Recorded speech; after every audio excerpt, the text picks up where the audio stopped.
Hey, I've really enjoyed being with you guys. I really have. And I really hope also that the awareness of Him being enough has permeated enough that awareness leaves with us and goes home with us as we go back to our families and to our everyday lives and routine things. I hope that you will realize, I hope that you'll also remember something, and that is that the truth of the gospel not only saves us, it sustains us. We never outgrow our need for hearing the gospel. Christians need to hear the gospel more than anybody. That's because it's designed to be news and not advice. God lets us know that the gospel is news. It's good news. It's not good advice. The essence of every other religion in the world is advice. It tells you what you need to do in order to appease or please God or the gods. The gospel is not that way. The gospel is essentially news. It's a flat announcement of what God has done that has solved your problem. We never outgrow the need to hear that the same gospel that saves us, grows us, and builds us, and develops us. So always keep yourself in the path of the gospel. Keep yourself in a place where you can hear it. Okay? Just my encouragement to you there. Okay, last session together, I want us to consider, we've talked about how that He is enough. It's been the theme of what we've been discussing this week. We talked about seeing God, how that's enough according to Philip, and we believe that. But here, in our last time together, I want us to just briefly, as I can, consider a few things that can never, will never, and was never intended to be enough. I want us just to kind of take a look at that. All of us, have things, different things that we sort of reach for to stabilize ourselves when our world gets shaken. Can we admit that together? Yeah, we all have things that we reach for when things get shaky to kind of steady ourselves. Some healthier than others. I mean, there's no doubt of that. There are things that we look to, things that we lean on, or when our world feels a little insecure, when our world feels a little unsure. And man, I mean, the last years have revealed those things in spades. Yeah, if you've been noticing. It just has. So things, whatever those things are that you reach for, and we could make a long list of those things that we reach for to stabilize ourselves. Things just can never and will never, and were never intended to keep us content. They can't. That's not what they do. Even good things. They won't scratch the itch that's in our soul, that's in our spirit.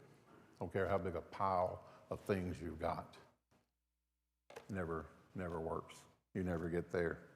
And there's a lot of places in the Bible you could go to talk about that kind of stuff. But there's one story in the Bible that illustrates this, I think, just beautifully, and also just by way of transparency, and just telling you, I read this story for years and years and years and years, decades, without seeing the main point of this story. I was reading it in a different way. So once again, as we go to the scriptures, which we're fixing to do right now, I'm aware yet again we're fighting familiarity.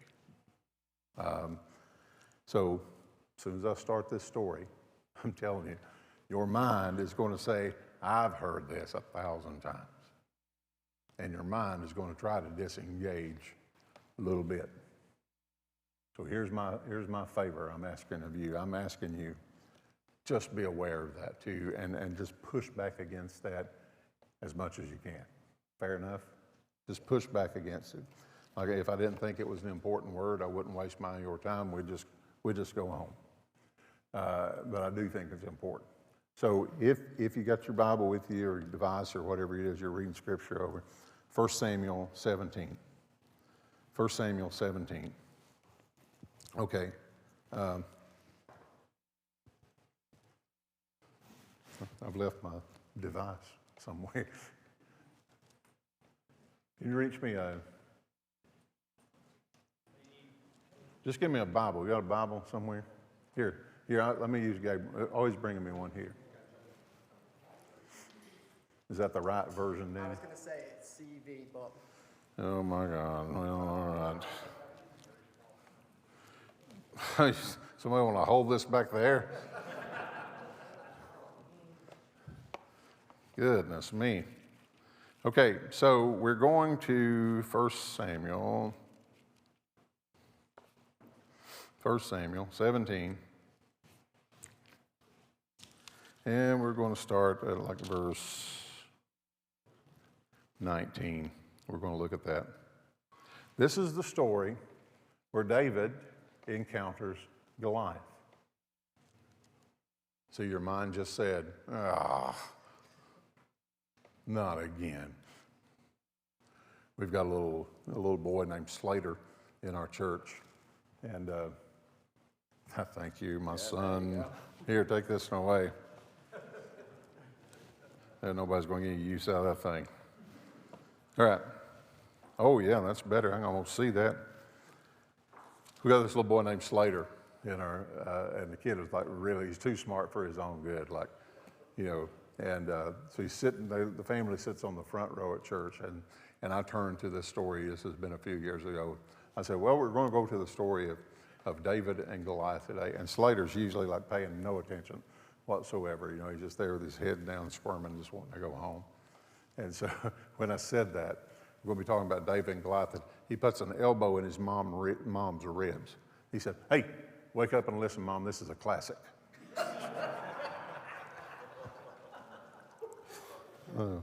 So it is a classic, but don't, you know, let's hold off on here for that. So here we go. This is where we are. Let me read just a little bit, and then I'll stop and comment along the way. Okay, verse 19. Well, let's just talk about it. Saul and all the armies are gathered up there. They're in the valley of Elah. They're fighting the Philistines. They're heinous people. And so David got up there, verse 20. David got up early in the morning, and he put somebody else in charge of the flock that he was guarding, and he beats it up to the valley where the armies had gathered. And there are a couple of things. He's got an agenda there. He was taking some provisions to his brothers, you know, taking them like a care package from home to get them through the battle. And he's just pretty curious, you know, as to what this was all about and what was going on. Verse 21, Philistine Israelite armies took positions for battle facing each other. David left the food with the officer in charge of the supplies, ran to the battle line, went to his brothers, asked how they were getting along. As he was talking with them, Goliath came forward and challenged the Israelites as he had done before. Okay, so couple observations just this far into the story. The champion of the Philistines, Goliath, all familiar with Goliath, happened to be an actual giant. I imagine quite an impressive sort of foreboding sight for a young Israelite. You know, I mean, there are a lot of folks who are interested in that sort of thing would estimate that he's roughly 9.5 feet tall. That's a big boy, right? 9.5 feet tall. They say his helmet was probably somewhere around 30 pounds. You know, 30-pound hat. You got to have a pretty strong neck, you know, to carry that around all day. His spear that he had would have weighed about 30 pounds, they estimate. He had sort of like an armored t-shirt sort of thing that he wore into battle that they estimate would have weighed somewhere in the neighborhood of 150 pounds. You know, foreboding. Second observation, he had only attacked them up till now verbally. And why had he only attacked them verbally? It's working. It's working, okay? See what it says? Goliath came up out of the ranks and spoke the same words as before. In other words, new day, new taunting, same word, same speech, because it's effective. They're out there scared witless. Okay. Third observation, this time it's different because somebody listening with a different perspective heard what he had to say.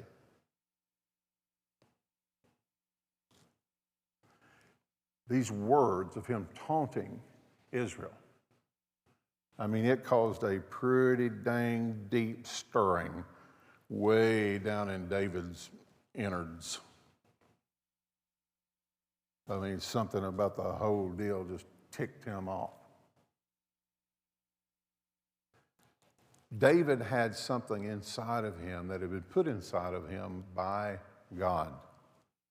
Something that he had nurtured even at a young age, something he had nurtured, something that he had lived by, something that had motivated him, something that had energized him, something that had guided his life, something he'd come to depend on. And we'll name that something here just in a minute.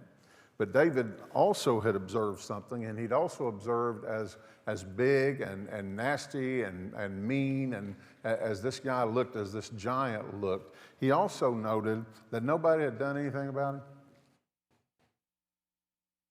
Nobody had done a single thing about him. So when David's surveying this whole deal, and he's looking out there, and he's looking at that enemy, and he's ticked off, and then he's looking around at his brothers, you know, going like, something doesn't add up. You're doing this. You're doing nothing. And his first question was really interesting. What was David's first question that he had?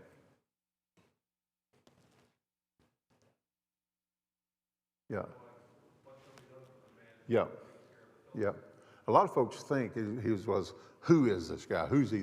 And he did say that, but first he said this. Everybody look at me and see your eyeballs. This is what he said. So he's looking at this giant. He's looking at his people. He asked this question: what shall be done for the man who kills this Philistine? What shall be done for the man who kills this Philistine? In other words, what are we fighting for here? In other words, hear this. If you haven't heard anything all weekend, hear this. In other words, what do I get out of this? If I engage this, risk, what do I get out of this in the end? Now, I want to pause here for a second, because here's one of the main things I come all this way to say to y'all, and that is, just so you know, we face as men, as Christian men, in the culture in which we live, in the time in which we live, and I don't have to tell you any of that, there are all kinds of giants that we have to face in this life. And hear me. The what do I get out of this giant is way more dangerous than Goliath.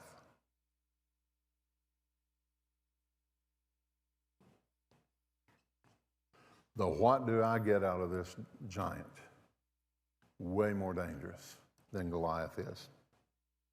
Let's look here at the scriptures, and then we'll circle around to apply this to themselves. Now, a fairly big carrot had been dangled in front of these men by the king to get them to do something about his problem. Here's what I want you to see. What David saw, part of the things that ticked him off worse than him being ticked off at Goliath, and that was this. David saw that whatever incentive had been offered had evidently not been enough to motivate any of these men to fight Goliath. Who remembers what was offered? They answered David's question. They said, well, I'll tell you. I'll tell you what the man gets that kills this Philistine. The king is going to enrich the man who kills him with great riches. And he's going to give him one of his daughters. But wait, there's more. He's also going to make his father's house free in all of Israel. That's the offer, David. Wealth, love, freedom, security. All you got to do, kill the giant. All good things. Wealth is not bad. Hello. Wealth is not bad.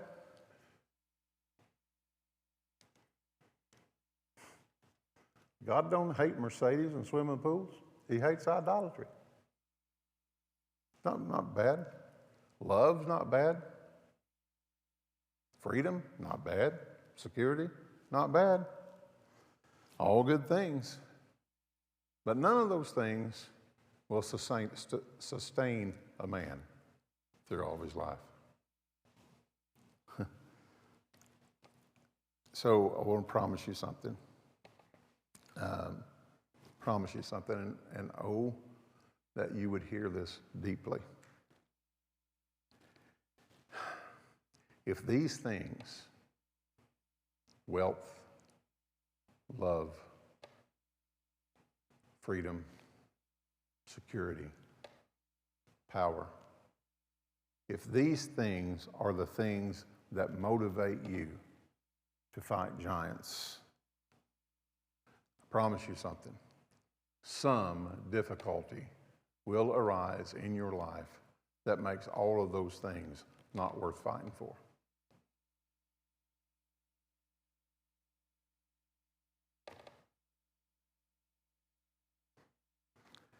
Now, when David said, what's going to be done for the guy who kills this guy? I think this is the tone of David's question. I think he was actually mocking his men, his brothers. He was very sarcastic when David asked this. He's like, hey, what's the guy get? Oh, really, all that? Well, looks like he needs to up the ante. No takers here. And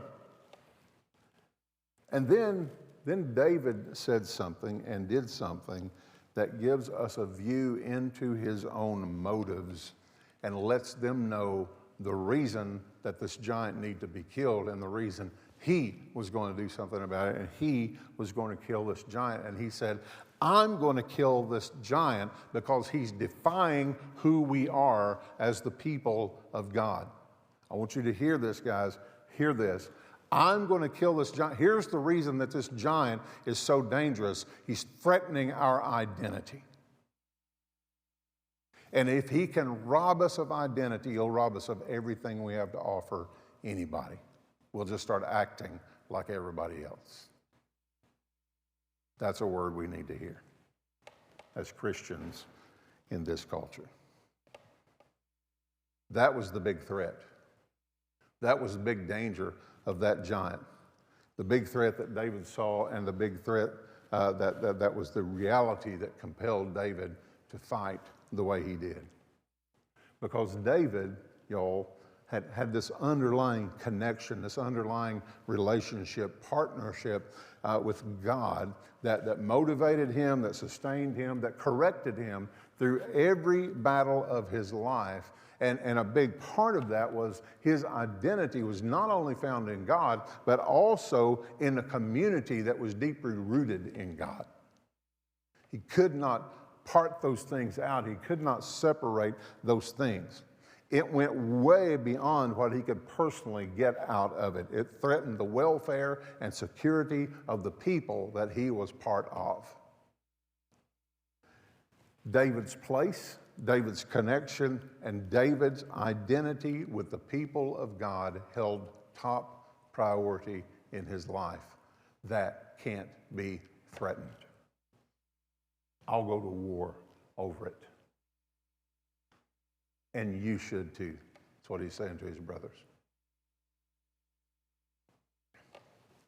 This controlled David.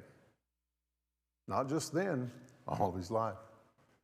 We'd see this controlling David when he had opportunity to kill the man who was passionately trying to kill him. You'll read about it.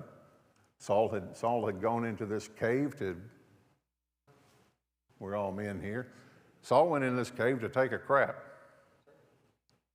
Right? And so David, he didn't know, was already in there and was behind the rock where Saul decided to relieve himself.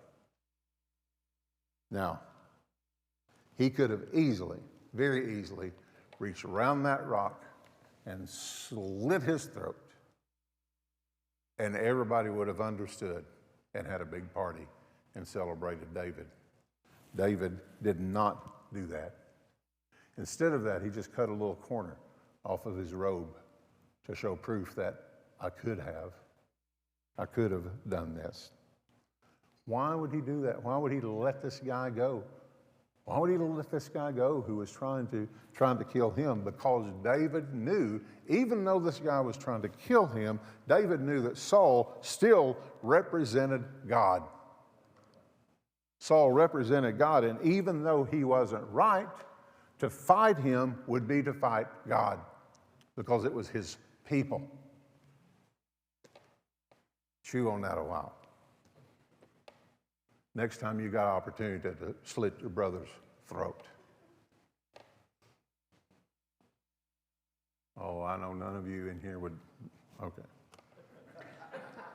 Me either. So not only did this awareness of his identity coming through God and God's people control him, it also corrected him, brought correction into his own life every time he needed it. You remember after David became king, he got swept up in some pretty serious lust there, and that can happen, right? Right? Unbelievable, guys. Unbelievable. Let me give you an illustration from the woods. A friend of mine was elk hunting. He a really nice elk. He's hunting with a bow. Perfect shot. And he shot this elk right in the boiler room. It was really obviously really quick that he hit something that mattered. He ended up shot him right in the heart. This elk, think about this. This elk took the blow. It was kind of stumbling along, walking along on his way to die. Shot in the heart with an arrow. And he's walking off. And I'm like, what are you going to do now? And my buddy reached down in his bag and he pulled out, I'm making sure the lady's gone. I know it's recorded, but he pulled out what he called Old Sexy, which is his best cow call. And he just goes, wah. And this elk, who was dying and shot in the heart with an arrow and was limping off somewhere to die, he heard that sound and he went like, oh, well, maybe one more.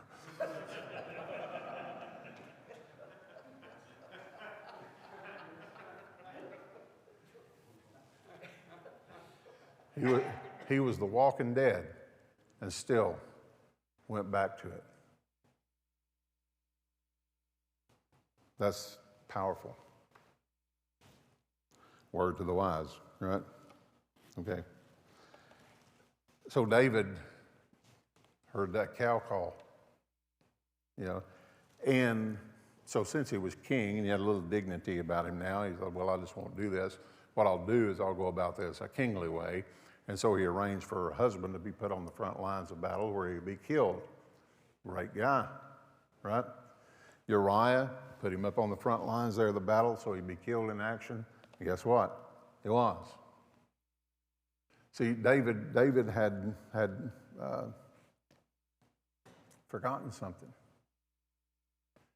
about this whole identity thing and this whole connection thing. And the prophet came to him and had to remind him.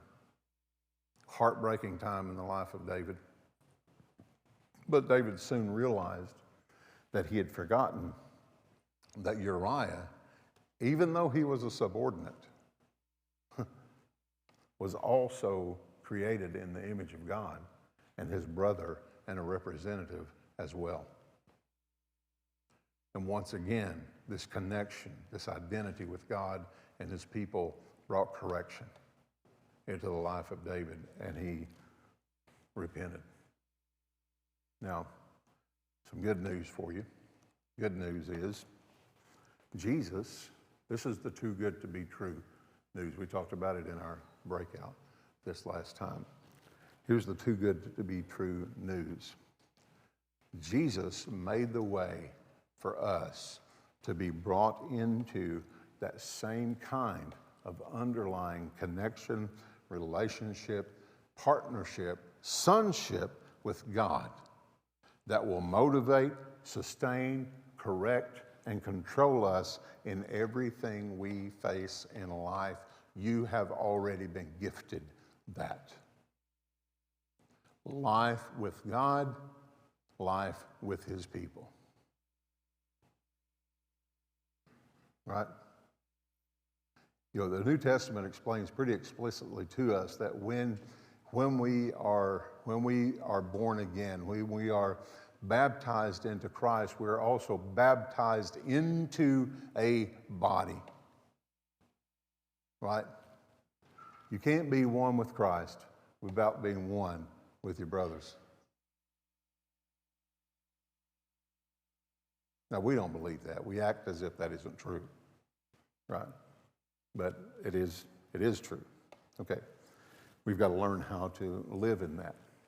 If we will learn how to live out of that identity, you know, that we are God's and that we are God's as in belonging to God, that we belong to God and we belong to each other, right? Then that's what helps equip you to fight any giant that comes your way. It allows you to be able also to recognize the wrong ones that you might currently be grappling with. That's a whole thing right there we could talk the rest of the weekend about. You with me? Yeah. Yeah. I mean, I could do about another hour on fighting the wrong giants, because a lot of us are engaged in that right now. And we're using all of our energy, we're using all of our resources, we're using all of our time, everything, and we're fighting a giant that really doesn't matter that much. You know, and one of these days you'll get, you know, I'm over the 60 mark now, and can't believe it. It's true, Bob. Like, as they say, if I'd known I was going to live this long, I'd have taken better care of myself. But here I am now, and here's a thing that you should pay attention to. There are giants that you might fight in your life for 65 years, and then all of a sudden you realize, listen, I don't have time to do this. Let me just mention it in parentheses, work. If you don't have a really good understanding of the purpose and nature of work and what God designed that to be, that'll be a giant that you fight until you're 65 or 70 years old. You'll give every ounce of energy and everything you have to fight the giant of work. And then you're going to retire, or you're going to whatever, and you're going to realize, there are worse giants that I should have been fighting, and now I'm too tired to engage them.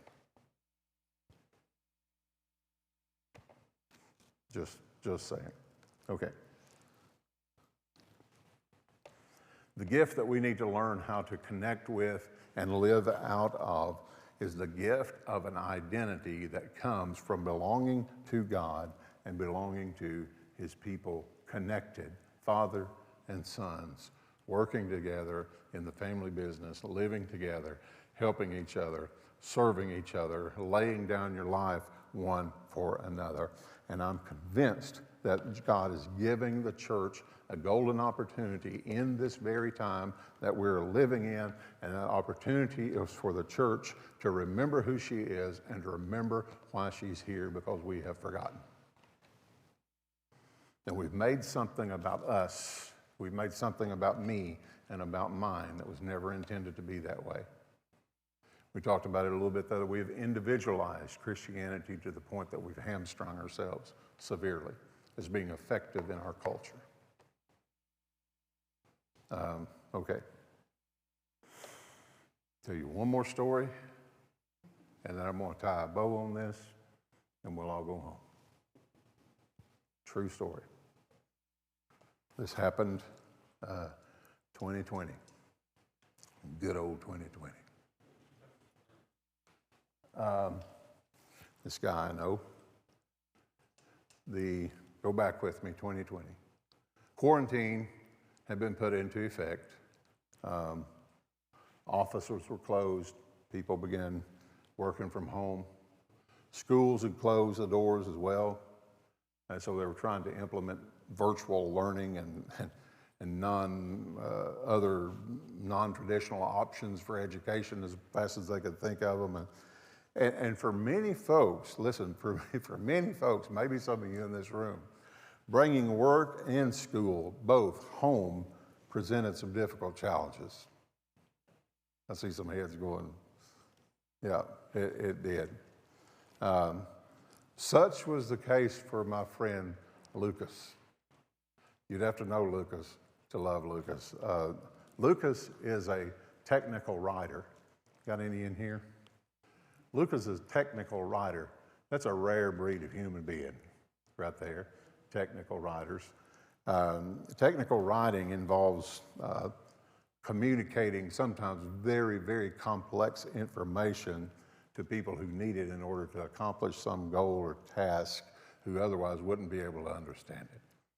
Right, so Lucas is in the practice of having to understand something super complex and then be able to break that down and communicate it to people who don't operate on the same wavelength as Lucas. Okay. They take like advanced technical concepts and communicate them clearly, accurately, comprehensively, if you will, as possible to their intended audience, so making sure that the work is accessible to the people who are actually going to be using it. So it takes a whole lot of concentration first on the front end to understand it yourself, because he just gets a project. Understand this thing and then communicate how it works to these other people. So this is what he does. So it's that's a fairly daunting task.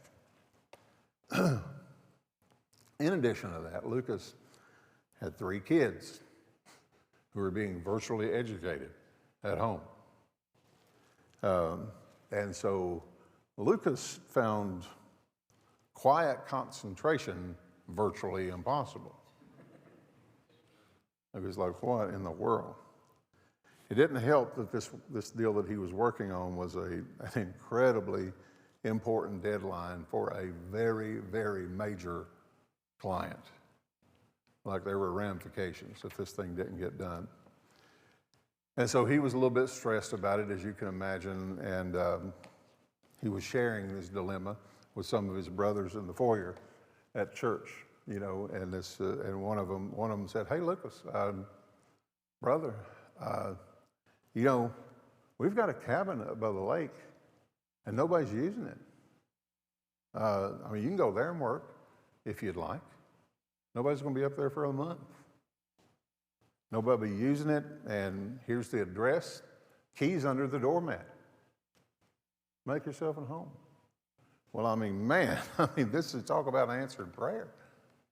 So, 2 days later, Lucas had packed all of his research material into the car, and he'd headed off to his fortress of solitude there in the woods, quiet concentration, otherwise known as the lake house, that belonged to his friends. True story. When he got there, he arrived, he pulls up in front of it.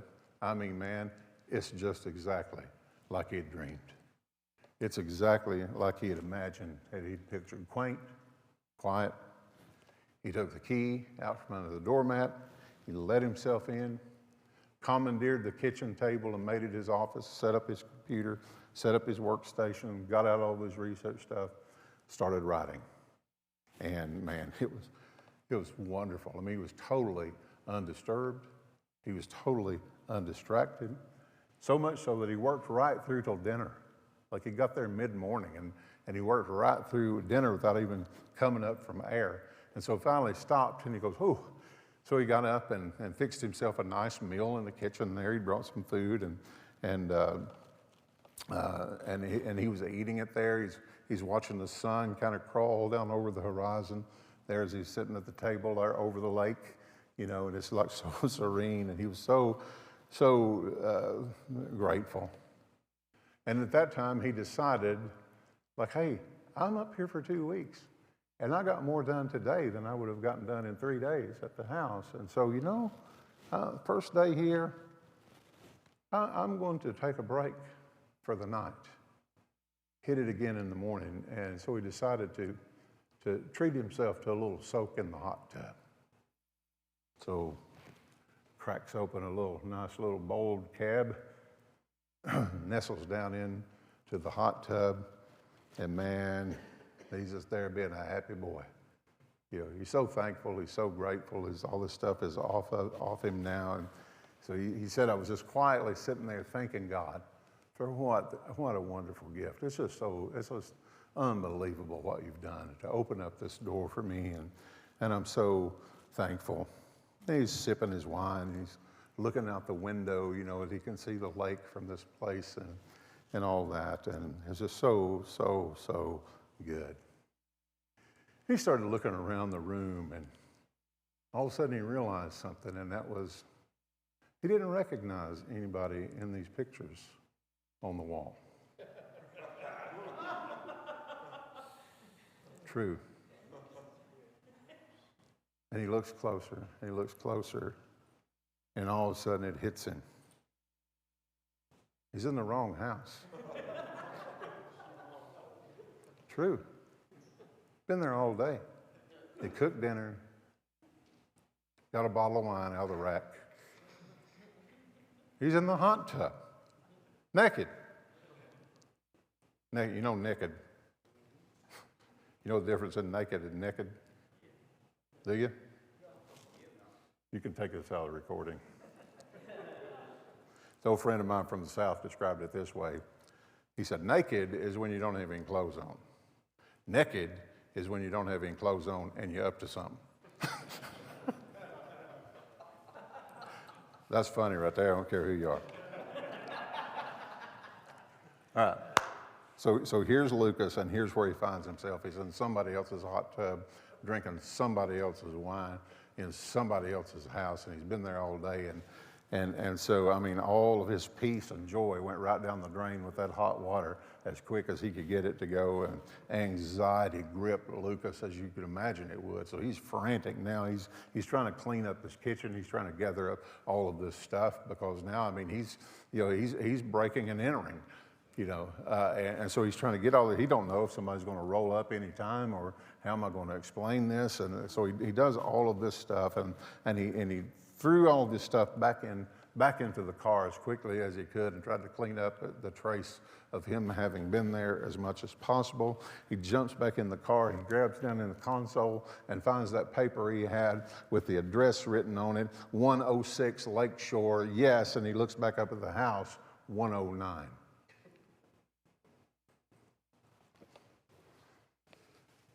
Backs out the drive and goes to 106 Lakeshore, 3 houses down, and pulls in, puts his stuff there. As if that wasn't enough, Because a couple hours later, as he's getting ready to brush his teeth, he realized he left his medicine at 1:09. And now he has to go back and stake out the joint, before he goes back in to retrieve his medicine. But he does it. So there's one reason that's funny, right? Because it wasn't you. Think about it. He had spent the entire day so relaxed, so happy, so thankful, so grateful, so joyous, eating, relaxing, in a place he had no business being in. He was blissfully unaware of it. Let me do a little experiment. When you realize at that point in that story where I said he didn't recognize anybody in those pictures, did you feel something inside? Greg's not his. What did you feel, Greg? I was a little scared for him. Exactly. It was like this little whoop, a little skip. All right? A little sinking feeling, a little anxiety bump there, like, oh my God, I'm glad that wasn't me, or poor Lucas, or whatever it was, a little frantic feeling when you realize that Lucas had gotten so comfortable in a place where he didn't really belong.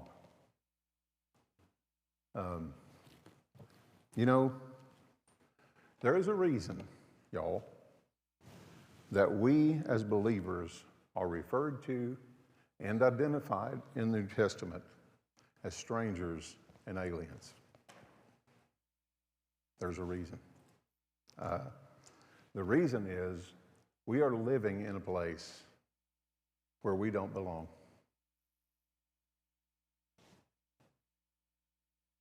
So I just want you to think about this. In this world, we're supposed to feel like Lucas. But we don't. Why? We've gotten real comfortable.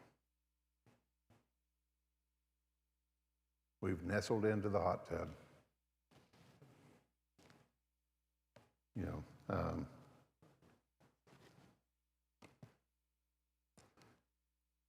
When you want to go somewhere you're not currently, first thing you got to know is where you are. Does no good if you've got a map that shows you how to get to Kansas City if you don't know where you are.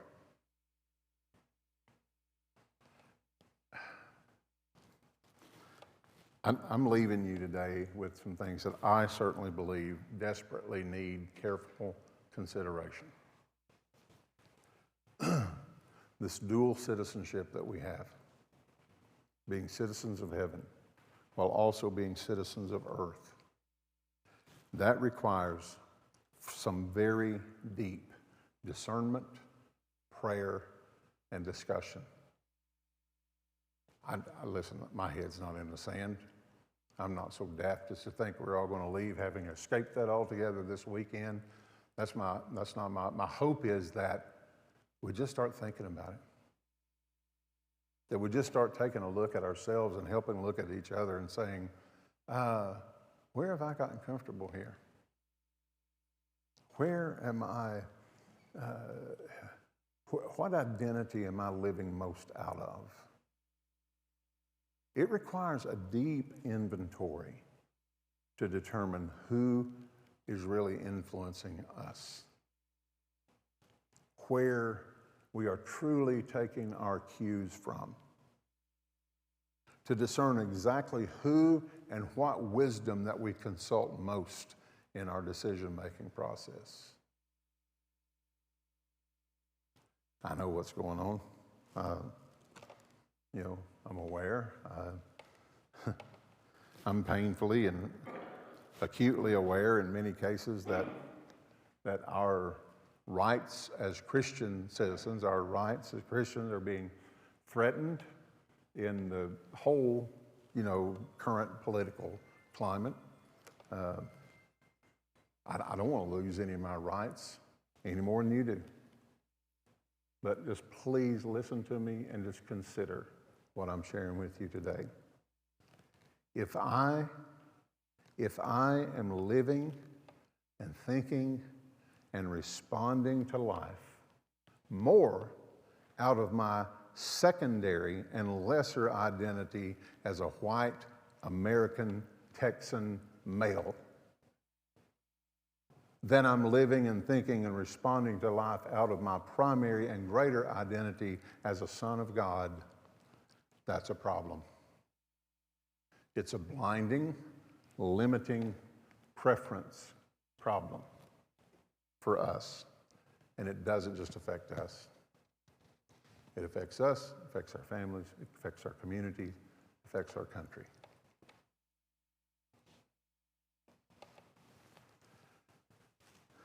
One more word and I'm done, promise.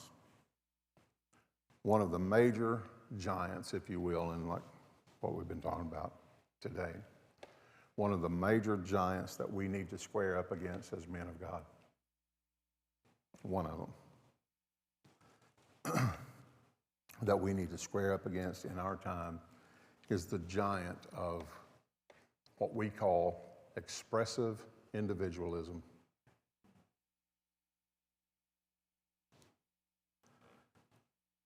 Expressive individualism.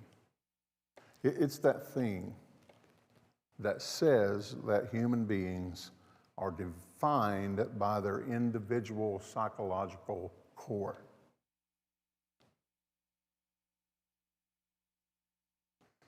I'm not drawing lines. I'm just telling you that's a poor, incomplete definition of humanness. It's an irreverent definition of humanness. So, expressive individualism says that individuals are defined by their psychological core, and that the purpose of life is allowing that core to find expression, social expression, in relationships. And every individual, listen to this, every individual has a unique core of feeling and intuition that not only has to blossom and be expressed, but also needs to be accepted before true personhood can be experienced.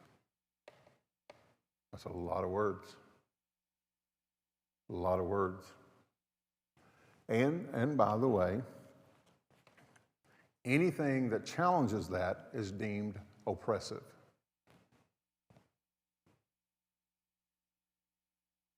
Y'all know where we are?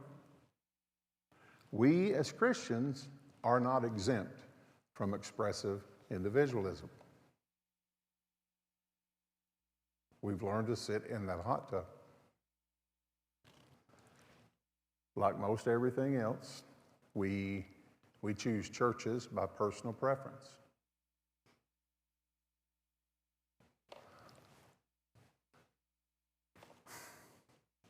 Here's my hope. My hope is for the gospel to awaken us, for the gospel to woo us, for the gospel to stir desire in us to invest our lives in something much greater and much grander than ourselves and our own concepts and our own ideas and our own psychological cores.